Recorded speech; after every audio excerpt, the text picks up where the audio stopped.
CJFB TV, Channel 5, the one to watch.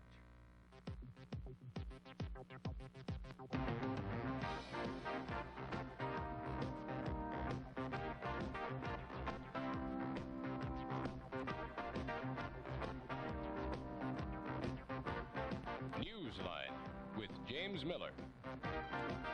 Good evening. Saskatchewan doctors have called off their rotating strikes.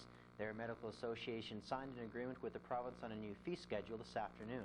However, the agreement still has to be approved by individual doctors. More from Terry White. Last week, it looked like Saskatchewan's doctors were heading for a major confrontation with the government. Regina. A 73-year-old woman from Herbert was killed in a car accident near Regina last night. Richard Perry has more. Around the city now, no charges will be laid. Devine says the future of Saskatchewan agriculture looks a little brighter. Devine made the comment during legislative consideration of spending estimates for the Department of Agriculture. The Premier, who is also the province's agriculture minister, said farmers have faced serious economic problems because of high interest rates, low prices, drought and grasshoppers. But he added that the future looks promising and he can see a little light at the end of the tunnel. Devine says the light comes from good moisture conditions that have led to good crop development, low fuel prices and interest rates, and the prospect for higher domestic grain prices. About 80 striking potash miners held a protest in front of the provincial legislatures today. The miners have been without a contract for over a year and staged the protest to bring attention to their plight. Ken Nice reports. Their frustration was expressed in their chants. Good news, Regina. Some Regina residents are worried about their drinking water. They're afraid the contaminated water leaking from the city's garbage dump could end up in their water supply. Donna Cunnan has this report. Underneath Regina's garbage dump, there are two pools of water called in CBC News, Regina. Another graduation year is approaching, and with grad there is always the concern about after-grad parties. This year, as in the past 2 years, the Swift Current Comprehensive High School will have its Safe Grad program in effect. Glenn Campbell reports.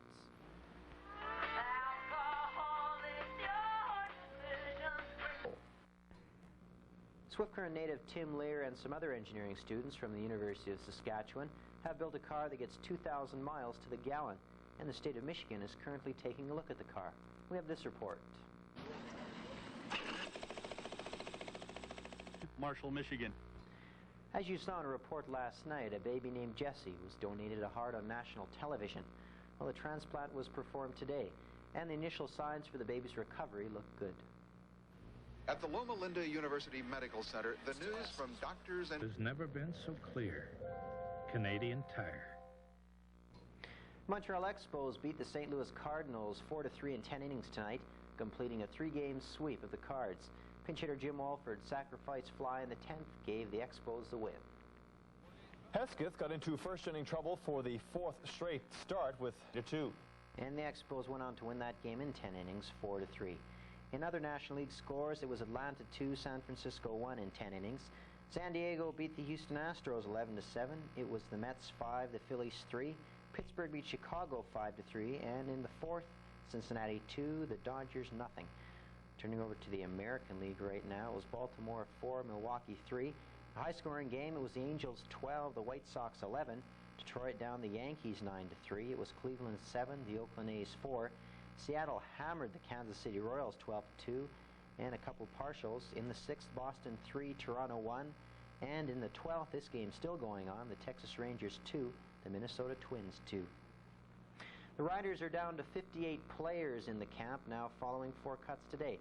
The big surprise was the release of veteran defensive end Rick Moore. Glenn Reed has a story. In Saturday night's loss to BC, the defensive line was a sore point for the Riders coaching staff. There was just no pressure at all on the Lions quarterbacks. Today, Riders head coach Jack Goda cut 4 players, including Rick Moore, the team's sack leader the last 2 seasons.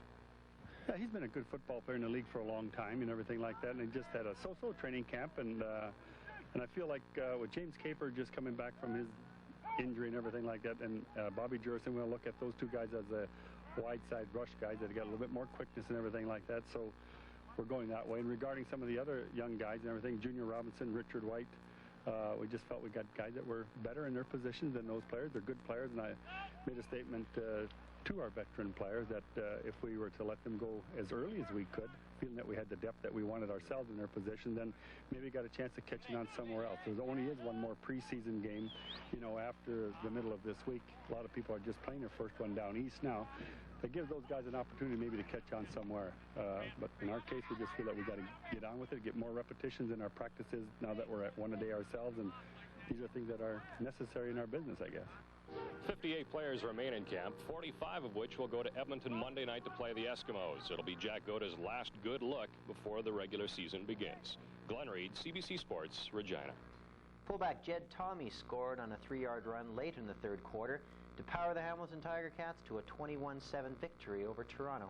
A crowd of more than 17,000 in Hamilton braved a torrential downpour to watch the preseason opener for both teams. All things considered, not a bad crowd in Hamilton. The slippery... Montreal Alouettes have suffered a major blow to their team. Receiver Nick Araki broke his back in a recent game and is through for the season and possibly for good. Sylvia Sweeney reports. The Montreal Alouettes don't know what to expect in their first home exhibition game against the Ottawa Rough Riders.